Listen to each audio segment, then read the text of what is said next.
ఓం నమ శివాయ.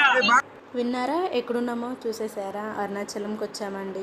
చాలా డేస్ నుంచి రావాలనుకుంటున్నాం, బట్ రాలేకపోయాం. ఈరోజు వచ్చేసాం. పౌర్ణమి డే. పౌర్ణమి అంటే తెలిసిందే కదా, చాలా రష్ ఉంటారు అరుణాచలంలో. గిరి ప్రదక్షిణ స్టార్ట్ చేసాం 14 కిలోమీటర్స్. ఇక్కడ నుంచి అయితే 9 లింగాలు దర్శించేసుకున్నాం. నా పరిస్థితి చూడండి ఎలాగుందో, చాలా దారుణంగా ఉంది. కాలు రావట్లేదు నాకు నడవడానికి. చాలా చాలా డేస్ తర్వాత మళ్ళీ నడుస్తున్నా. చాలా పెయిన్ అనిపించాయి లెగ్స్.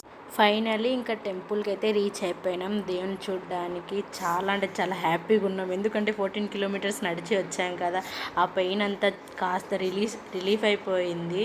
చూడండి చాలా జనం ఉన్నారు. ఇక్కడ వచ్చేసి దర్శనానికి క్యూలో నిలబడినాం.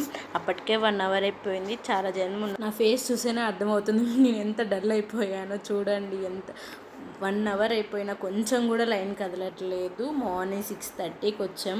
దర్శనం అయ్యేపాటికి 1:30 అయిపోయింది. చాలా గ్యాప్, 8 అవర్స్ పట్టింది మాకు దర్శనం కావడానికి. మధ్యలో ఫుడ్ కానీ ఏమీ లేదు, జస్ట్ వాటర్తోనే సర్వే అయ్యాం. పర్లేదు, దేవుని చూసిన తర్వాత అంతా మర్చిపోయినాం. చూడండి గోపురాలన్నీ ఇక్కడ కనిపిస్తున్నాయి. ఫైనల్గా దర్శనం అయితే కంప్లీట్ అయిపోయింది. వీడియో నచ్చితే లైక్ చేయండి, షేర్ చేయండి, సబ్స్క్రైబ్ చేసుకోండి.